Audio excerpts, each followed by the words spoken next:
Are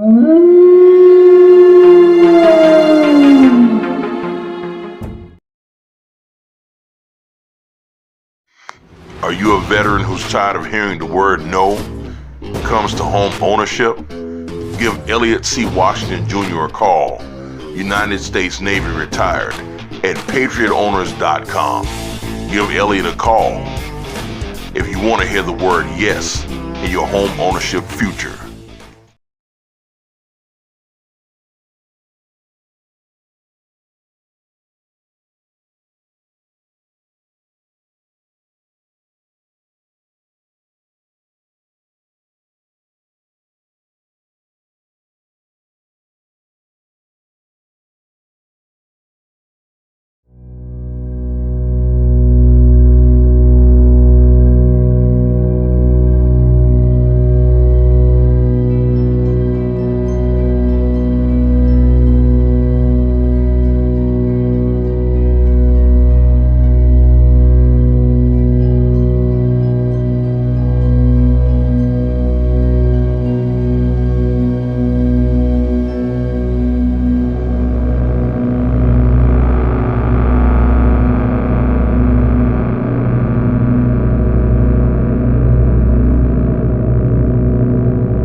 Highway 16, a 450-mile stretch, known by the Canadian locals as the Highway of Tears.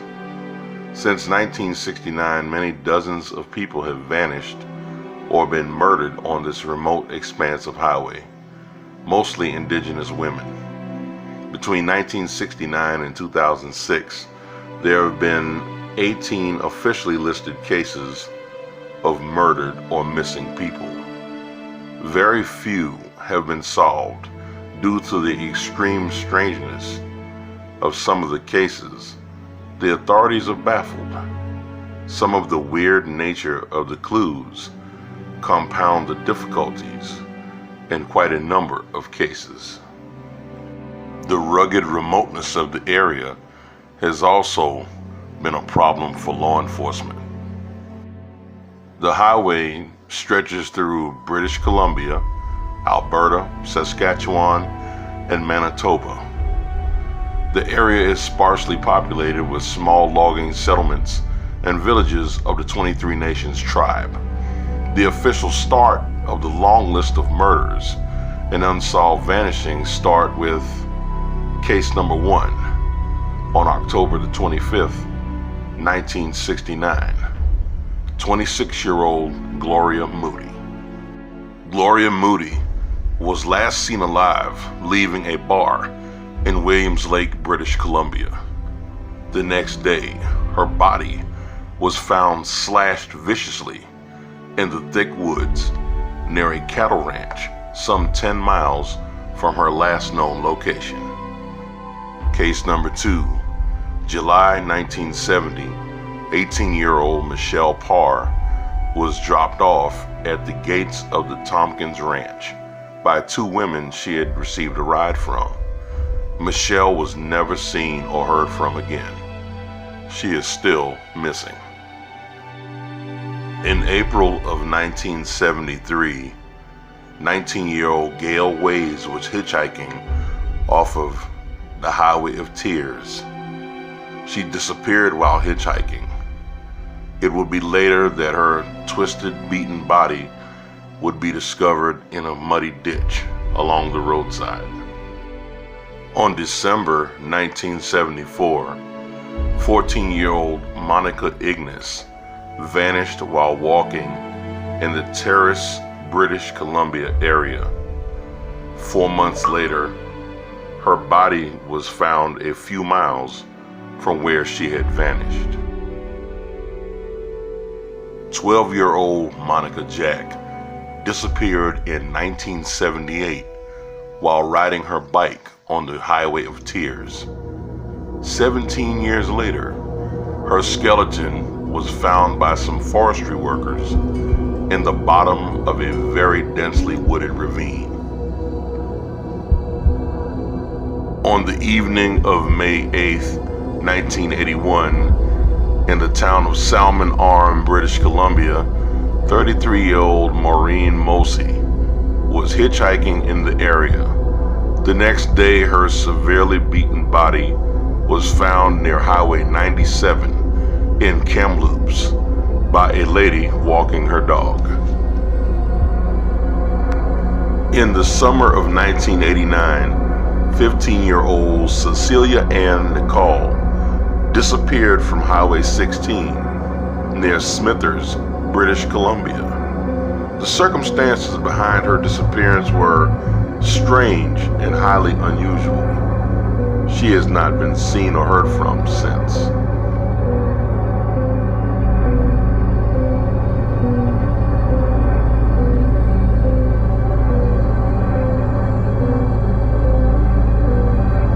As recent as 2011, Madison Scott disappeared while camping in May of 2011.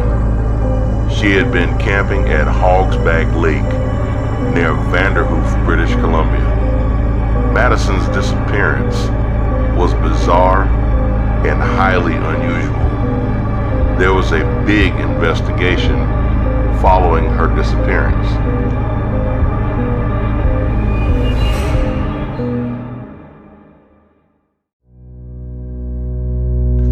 There had been a party held at the lake the night Madison disappeared. Many witnesses to her last known location were interviewed. A huge search effort turned up nothing. Madison, to this day, is still missing. The RCMP, or Royal Canadian Mounted Police, has taken a lot of heat over the years.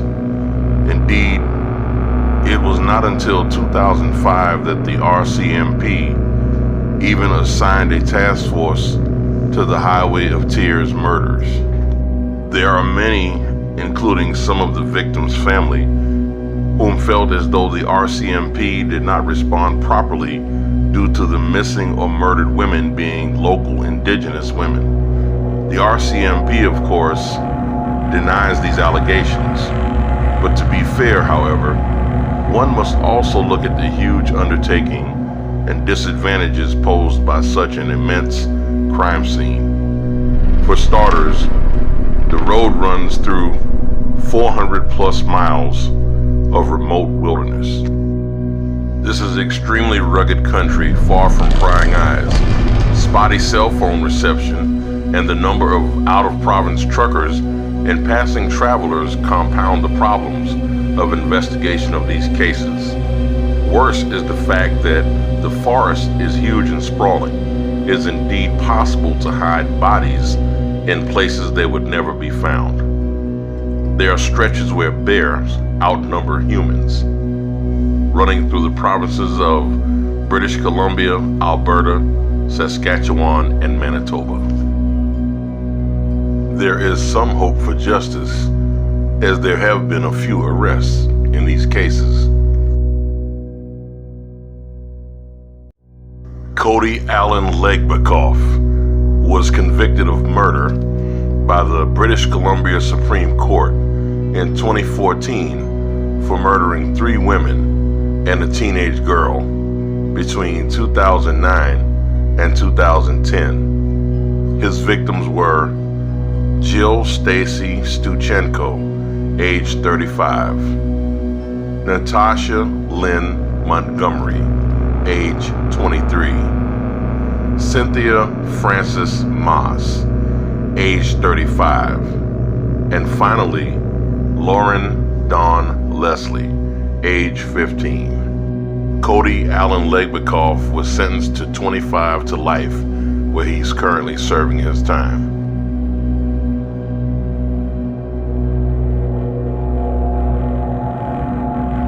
Convicted killer Bobby Jack Fowler, age 66, now deceased. Although serving a 16-year sentence, Fowler was named a suspect in at least one of the Highway of Tears murders. His DNA was found on the body of Colleen McMillan in 2012. However, unfortunately, Fowler died of lung cancer in 2006. He is also suspected to have been involved in at least 20 more murders. There are many who say the feelings of foreboding and tragedy can be felt while traveling some stretches of the Highway of Tears, being the hunting ground for evil and those who seek to take advantage of the innocent. The dense forests along Highway 16 hold many mysteries. Death, despair, murder, and the unknown permeate the 400 miles of the Highway of Tears, which runs through the wilderness, and to this very day, and perhaps into the future, may always be a mystery.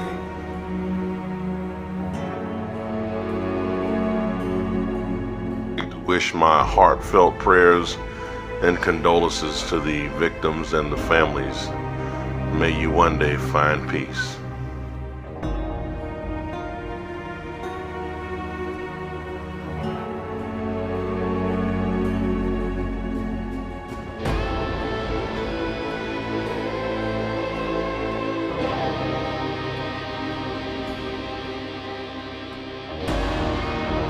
As always, guys, thanks for watching.